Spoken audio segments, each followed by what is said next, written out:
안녕하십니까. 이승만TV 정광재입니다. 오늘은 자유론 두 번째 시간입니다. 오늘 여러분과 함께 자유 또는 자유론에 대해서 얘기하고 싶은데 그 소제목으로 제가 붙인 것은 도대체 자유주의가 무엇이냐라는 이야기입니다. 이 자유주의는 서구 계몽주 시대의 그 기원을 두고 있습니다. 이 자유사상을 최상의 가치로 삼는 사회철학적 관점이고 이데올로기입니다. 그런데 이 자유주의라고 하는 용어는 시대적으로 또 역사적으로 지역마다 그리고 사용되는 맥락에 따라 아주 다양한 의미로 사용되고 있습니다. 자유주의에서 그 리버럴 또는 리버티라고 하는 단어는 라틴어 리베르에서 유래됐지만 이 동양권에서 이 자유라고 하는 그 한자어가 어떻게 생겨난 것이냐는 정확하게 추정될 수는 없지만 우리가 신라 말기에 당나라 유학파인 최추원의 시 해구 즉 바다갈매기에 보면 출몰 자유 진해경이란 문장이 있는 걸 보면 아마 그 고대 중국에서부터도 쓰여지지 않았을까 생각됩니다. 또한 가깝게는 1868년 워싱턴에서 체결된 중국과 미국의 조약의 그 부록에 한자어 자유가 등장하기도 합니다. 우리가 개괄적으로 볼 때 자유주의는 그 전체주의, 국가주의와는 아주 다르게 개인의 권리를 강조하죠. 인권이라든지 법치, 권력 분립을 통한 그 권력의 통제 또는 자유로운 시장 경제 또 경제 활동이 보장되는 그런 시장 경제를 특징으로 하고 있습니다.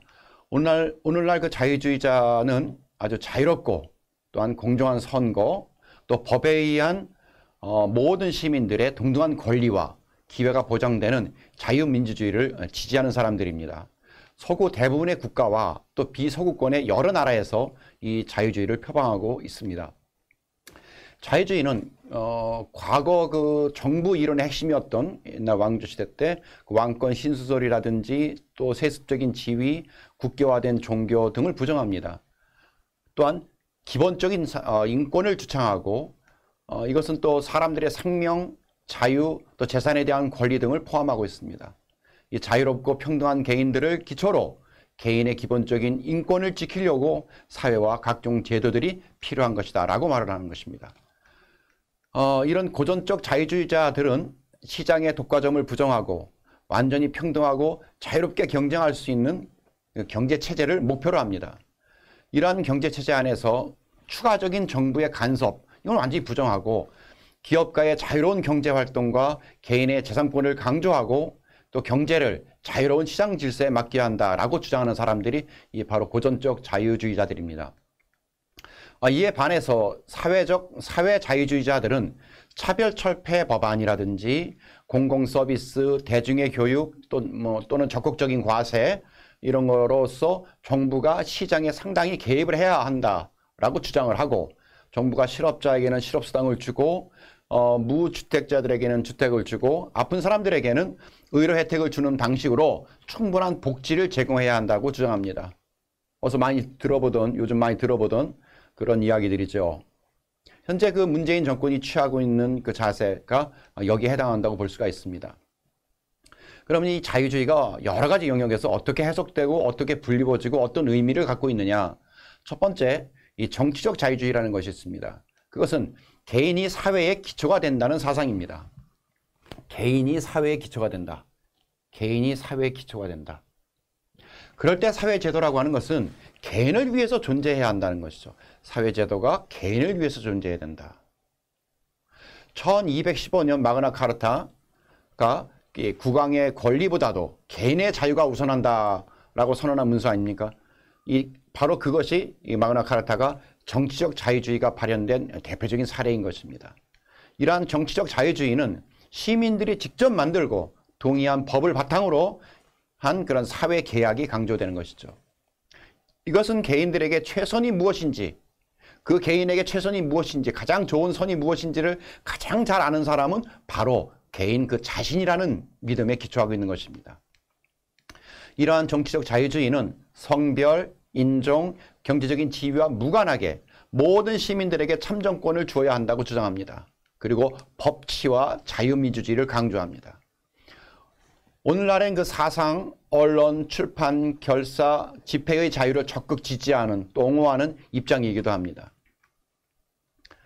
두 번째로 문화적 자유주의라는 것이 있는데, 이 문화적 자유주의는 그 자신의 양심과 생활 방식에 따라서 살아가는 개인의 권리, 자신의 양심과 자신의 생활 방식에 따라서 내가 살아갈 수 있는 개인의 권리라는 측면에 방점을 찍고 있는 그런 자유주의입니다.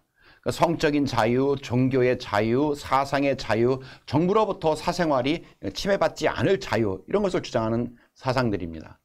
이런 문화적 자유주의는 일반적으로 문학, 예술, 학문, 도박, 성 또는 성매매, 동성애, 낙태, 피임, 술, 마약, 안락사 등등 이런 것에서 이러한 정부의 규제에 상당히 반대하는 입장이죠.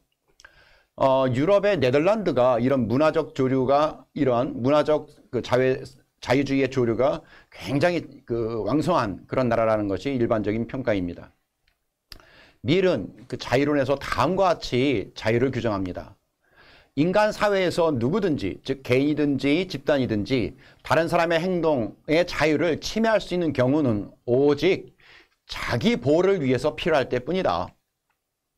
다른 사람에게 해를 끼치는 것을 막기 위한 목적이라면 당사자의 의지에 반해서 권력이 사용되는 것도 정당하다고 할 수 있습니다. 이 단 한 가지 경우를 제외하고는 문명사회에서 구성원의 자유를 침해하는 그 어떤 권력의 행사도 정당화될 수 없다라고 주장을 합니다. 제가 미래 자유론을 강의한다고 해서 미를 전적으로 찬성하지는 않습니다. 부분적으로 받아들이고 부분적으로 비판해 나가는데 혹시 또 이런 미래 강의를 좌파 측 사람들이 강의한 것들이 많이 있는데 그걸 보고 미래의 책은 좌파의 서적이야 이렇게 오해하지 않으셨으면 좋겠습니다. 세 번째로 말씀드릴 것은 경제적인 자유인데, 이 경제적인 자유주의는 개인이 갖고 있는 재산권이라든지 계약의 자유를 강조하는 관점입니다. 무역의 장벽을 철폐하고 정부의 보조금 지원, 또 독점 사업 이런 것이 인정되지 않는 그 자유방림적 자본주의를 지지하는 그 관점입니다. 경제적 자본주의자들은 시장에 대한 정부의 규제를 근본적으로 반대합니다. 그들은 이 독점과 카르텔이 왜 생겼느냐, 그 형성 원인은 정부 활동에 있다고 주장합니다. 경제적 자유주의는 자유 경쟁의 결과로 생긴 결과의 불평등, 어쩔 수 없이 인정한다라고 생각하는 사람들이죠. 네 번째로 이 사회적 자유주의가 있는데, 이 사회적 자유주의는 19세기 말 선진국에서 일어난 사상입니다. 미래 공리주의의 영향을 상당히 받은 사상이죠. 이들은 그 사회주의의 일부 성과를 적극적으로 수용을 해서 정부가 이 사회 문제 해결에 또 일정한 권한을 갖고 개입해야 한다고 말을 하는 사람들입니다. 개인은 사회 근본이라는 것, 오케이. 그런데 모든 개인은 교육, 또 경제적인 기회, 또 위험으로부터의 보호와 같은 기본적인 필수제를 보장받아야 된다. 정부로부터 보장받아야 된다라고 주장하는 사람입니다. 존 듀이라든지 아들러라든지 이런 분들이 거기에 해당한다고 볼 수 있죠. 이러한 이제 국가적인 보장을 개인의 마땅한 권리로 파악하는 것인데, 그 고전적 자유주의의 그런 또 소극적인 자유와 구별해서 이 적극적인 자유라고도 불리고 있습니다. 그래서 학교, 도서관, 박물관, 미술관 등 이런 것들은 정부 세금에 의해서 지원돼야 한다라고 보는 관점입니다. 사회적 자유주의자들은 그 최저임금제, 또 반독점법 등과 같이 이 시장에서의 경쟁에 대한 정부의 규제를 어느 정도 인정하는 관점입니다. 또한 정부가 기본적으로 상당한 수준의 사회복지를 시민들에게 보장하는 복지국가를 주창한다고 볼 수 있습니다. 우리가 이상에서 이제 제가 말씀드린 것처럼 밀은 그 자유지상주의자가 아니라는 것을 알 수가 있습니다. 물론 자유를 들먹이면서 원시적 자유지상주의 또는 그 아류를 꿈꾸는 사람들이 많이 있습니다. 제가 생각할 때 그것은 실현 불가능한 사고라고 생각합니다. 세상에는 완벽한 자유지상주의 정부도 불가능하고 100% 정부지상주의의 국가도 불가능합니다. 문제는 개인의 자유보장과 정부의 개입 그 사이에서의 비율입니다. 여기에 따라서 국가 정체성이 결정된다고 저는 생각합니다. 오늘은 여기까지만 말씀드리겠습니다. 감사합니다.